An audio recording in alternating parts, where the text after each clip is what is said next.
Hey everybody, I'm Jen Friesen, I'm Katie Faust. and this is the Them Before Us podcast / quarantine Zoom / maybe you're watching on YouTube or Facebook.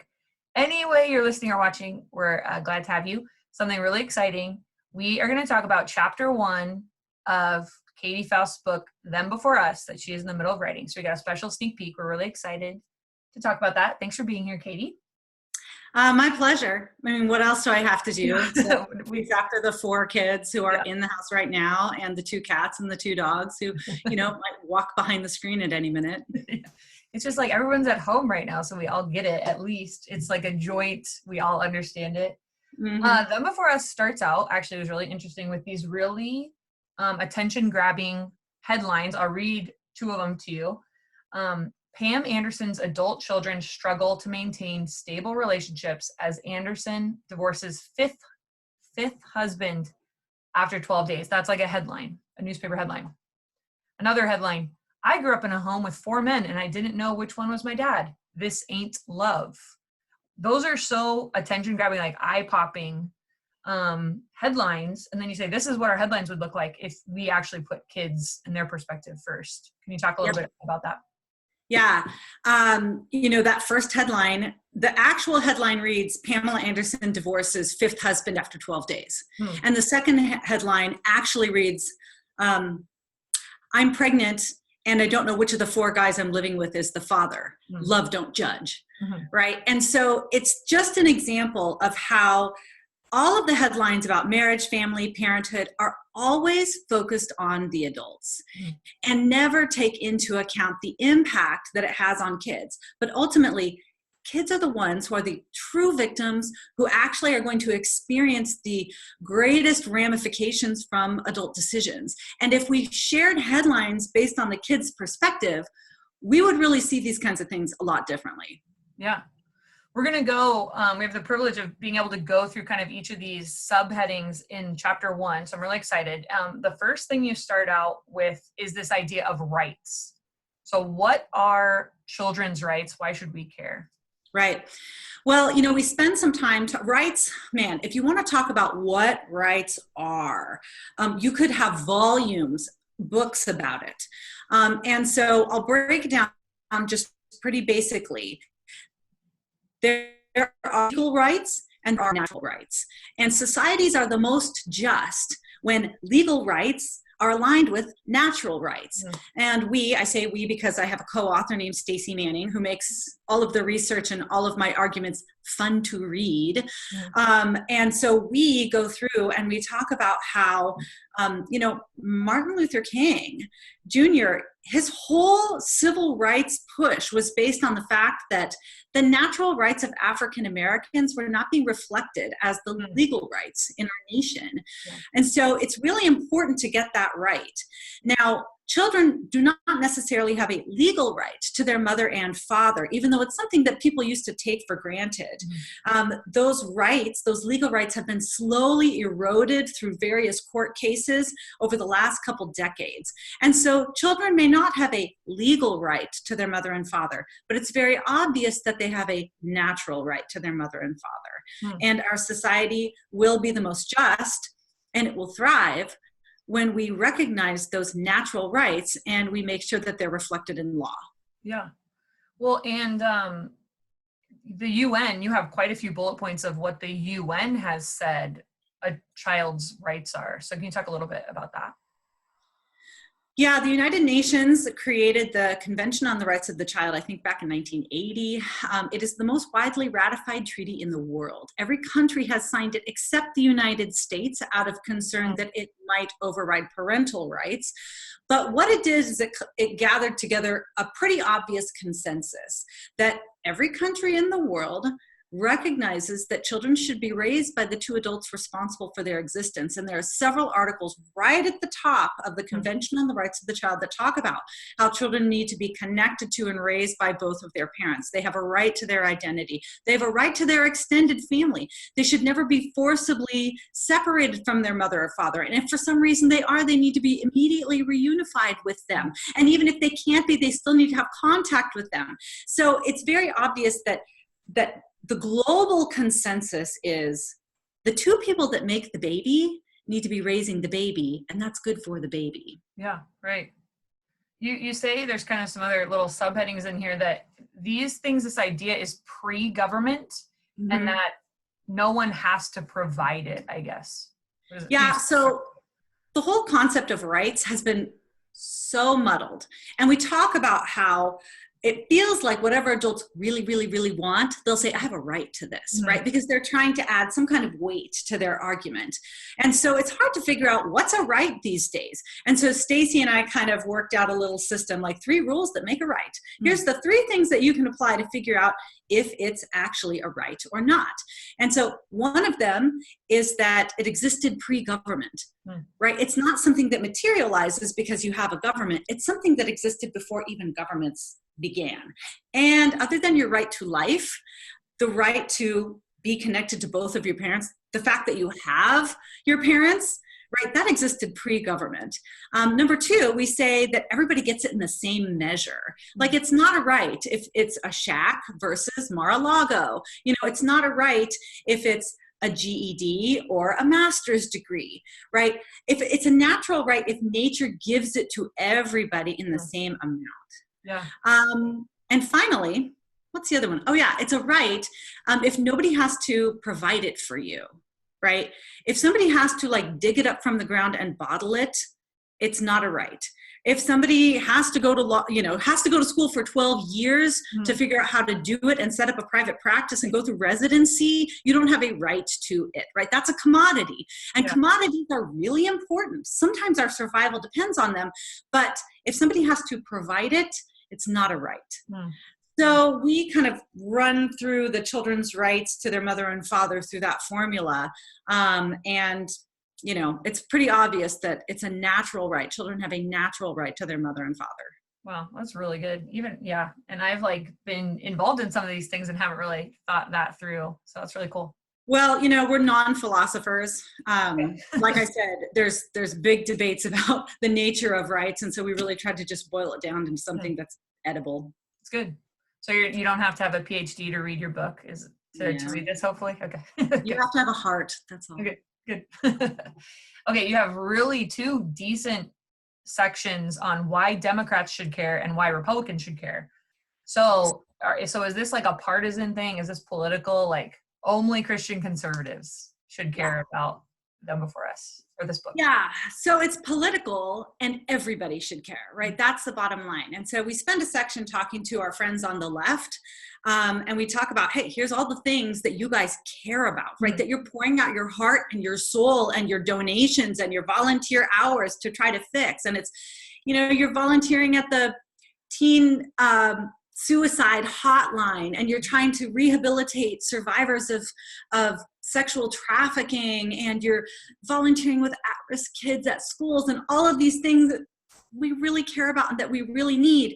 And then we break down the numbers of the kids who are in those at-risk populations, whether it's homelessness or poverty or incarceration. And what you find at the bottom is almost like the majority of kids in those situations grew up in fatherless homes, right? Their right to be known and loved and raised by their dad was denied to them.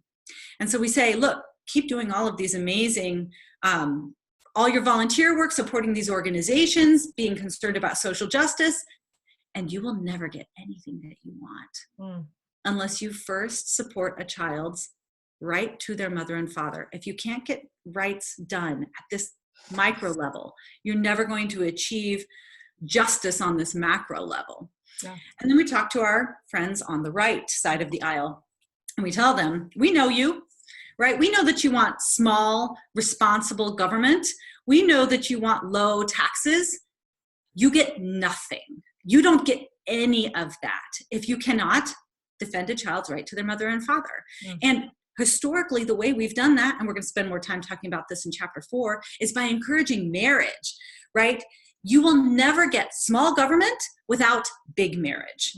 And there's just no way around that, because we go through the numbers about how much we're spending on education and the prisons and anti-poverty programs, and we're just gushing money. And High school graduation rates are remaining the same. Incarceration rates are rising. Poverty hasn't changed one bit. So no amount of money and no amount of government programs will solve this. Only defending a child's right to their mother and father is going to lead to the low taxes, limited government that people on the right are trying to accomplish. Yeah, and what's cool about that is then, let's say someone who's already been a fan of them before us picks up the book and reads it and has friends and family who are maybe on the other side of the aisle. It could be this cool thing where there's a lot of common ground to be found, and people can agree on these like common sense things. Hey, do we want less kids that are homeless? Yes, we agree on that. Okay, so let's agree then to push, to endorse, and like you said, promote certain public policies. So that's really cool. Good. Yeah, I do hope so. This is one thing that everybody should be able to agree on. Yeah. So one of your bullet points says Black fathers matter. So can you talk a little bit more about that one? Yeah. Well, like many people in the country, I'm very concerned about how our Black youth are struggling. And we are looking at like the achievement gap in school. We are looking at high incarceration rates for minorities. Seldom do we connect that to the fact that 71% of Black kids are being born outside of a married mother and father home. Only about 17% of Black kids are going to make it to their high school graduation living only with their married mother and father. And so what's going on is these kids are not bad students. They're not prone to crime. They're not prone to early pregnancy. They're just starved. Our Black kids are starving, just like the white kids and the Asian kids and the Hispanic kids who are growing up without their mom or dad, or the instability of shuffling between homes or whatever it is. No kid that is being deprived these staples, right? And so that's another thing we talk about in the book is the 3 staples of a child's social emotional diet: mother's love, father's love, and stability. More than any other demographic, Black kids are being starved of those social emotional staples. Wow. And I mean, it's a thing so many organizations are talking about within their companies. Like, how do we make things more equal or equitable, or lift people up who haven't had the same opportunities, and all these different conversations about injustice, and to see how there maybe are some really practical ways, both sides of the aisle, people who are religious, people who are not, can come together and like help with some of this gap, will be really good. I mean, it's really timely conversation. Okay, you have a section that says you already know it's true. So kind of that every person who's going to be reading it knows at some level the impact their mom and dad and or not having relationship with either of them already impacted. But can you talk more about that? Yeah, like we have hundreds of pages of the best research, hundreds of stories of kids. And the reality is that if everybody's honest, you don't need any of it. All you have to do is look at your own life, right? So you fall into one or two categories. You can fall into the category of, I had a really close, loving relationship with both my mother and father all my life. And you can look back at the distinct impact they both had on you, both like from the perspective of passing on their heritage, or the distinct ways that dad fathered you and his influence, or the way you connected with your mom, or whatever it is. And then we ask those people, right? Which parent was optional? Which one could you have swapped out with zero impact on your development or your identity?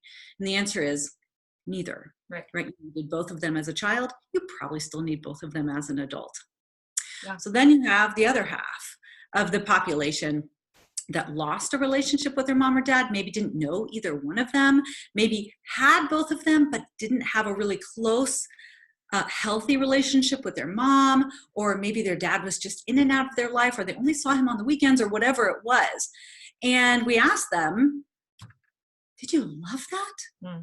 Was it the best? Did it fill your heart? Did it give you confidence? Did it provide you with the stability that you needed? No. Right. Now, a lot of people will say, okay, yeah, it was hard. I figured it out. I got over it. Yeah. Hopefully you did, so because the people that don't are barely functional. But even the people who have got over it or figured it out, many would say that was one of the hardest parts about my life and probably still is. And yet that scenario of disconnectedness and brokenness between one or both parents is now a model for family that is being incentivized and promoted in our parenthood laws. Mm-hmm. So we kind of say, like, we make it personal, you know, at that point of chapter 1, and say, if you had a great childhood because you had the 3 staples of your diet met, then you get how important this is, and you need to be on board with us. Mm-hmm. If you missed out on that and you experienced the pain and the loss and the longing, then you need to get on board with what we're doing to spare as many kids as possible from that kind of pain. Right. It's cool too, because Them Before Us is offering kids, maybe they're still younger adults or adults at any age, a place to be able to share all that now. Because kind of before, I think a lot of, whether it's my age or younger, especially younger or older, have been kind of gaslit and told, you don't need, you know, your whatever combination of adults were in your house is, at least they loved you, at least you were born, you know, and kind of not giving them, people, space to be able to say, this was really hard. Because you'll talk to some people on different social media and things who are raised in a certain way and kind of say, well, you have a mother and a father, and have them respond with like, no, I don't care. Like, I don't have a mother, you know, and those sorts of responses. It's so interesting to me that it's kind of like, well, you've been told that long enough that you just, that someone will believe it up here, but I don't think anyone really believes it down here. It's really interesting to me after I do an interview or share an article that gets a good audience, how many people write me in private and say, I've never been able to tell anyone this, right? Or they've been able to say, you know what? That was so hard. It was so hard, you know, when my parents separated. But I just, everybody said to me, you know, I literally had one guy say, people would say, you're so lucky that you get 2 Christmases. Mm-hmm. And he's thinking, I don't feel lucky. There must be something wrong with me, because I feel like my heart has been shredded. And so I think that, you know, the gaslighting is the right term, right? When children have lost a relationship with their mom or dad, it results in what many describe as a primal wound. Mm-hmm. And when that primal wound is never acknowledged, the kid starts to think, I must be crazy for hurting. Mm-hmm. Yeah. And we've talked a lot about how if a parent dies, mm-hmm. they can have, children are given space to grieve. But in a lot of these other ways that they experience that loss or that primal wound, they're not given space to grieve at all. Yeah, we talk about, I think especially in chapter 2, Biology Matters, we talk a lot about how kids have experienced motherlessness and fatherlessness throughout history. But this is the first time we're doing it intentionally, and this is the first time we're calling it good. Right. Yeah, it's really interesting. Okay, and the final thing we'll talk about for chapter 1 is you have a headline that says DIY Them Before Us. So what's that about? Yeah, at the end of every chapter, we've got DIY Them Before Us, which is our way of saying, okay, what do you do with this information? Mm-hmm. Okay, we've just downloaded like this matrix download of everything that you need to know about children's rights. So what do you do with it? And so in that tight section, what we say is, number 1, if your right to your mother and father was denied, it doesn't mean that you're doomed. Mm-hmm. And if you had all these needs met, it doesn't mean you've got the golden life, right? But what we do know as children's rights advocates is protecting a child's right to their mother and father is the best way to set kids up for success. The next big takeaway that we have in DIY Them Before Us for chapter 1 is that the path forward is very simple, not easy. And it is, adults need to do hard things. Mm. The only way we're getting out of any of this is if adults are doing the difficult thing in their own life to protect the rights of kids, right? Whether that's working things through in a struggling marriage or finding a child honoring way to deal with infertility, mm-hmm. or as somebody with same-sex attraction, setting up your family in a way that reflects children's rights instead of a way that reflects your romantic attractions. Mm. And so it means like shouldering the load, like stepping into the space for a child who's lost a relationship with their mom or dad, if you're the neighbor or the uncle or the foster parent or whatever it is, that the only way that any of this is going to get fixed is if adults start doing hard things instead of expecting kids to do hard things. That's awesome. It's great to have sort of that application at the end, or kind of I feel that a lot. We read about these things and it's like, well, what am I supposed to do about it? So that's going to be awesome. Well, if chapter 1 is any indication, then the rest of the book's going to be awesome. So thank you, Katy, for sharing with us. Yep, you're getting one of the two of us. Stacey's back in the background, making what I making what I write readable. So maybe, we should get her on here to do a chapter. Yeah, that would actually be fun. Yeah, okay, everyone, thanks for listening or watching or whatever, and we will talk to you guys again soon.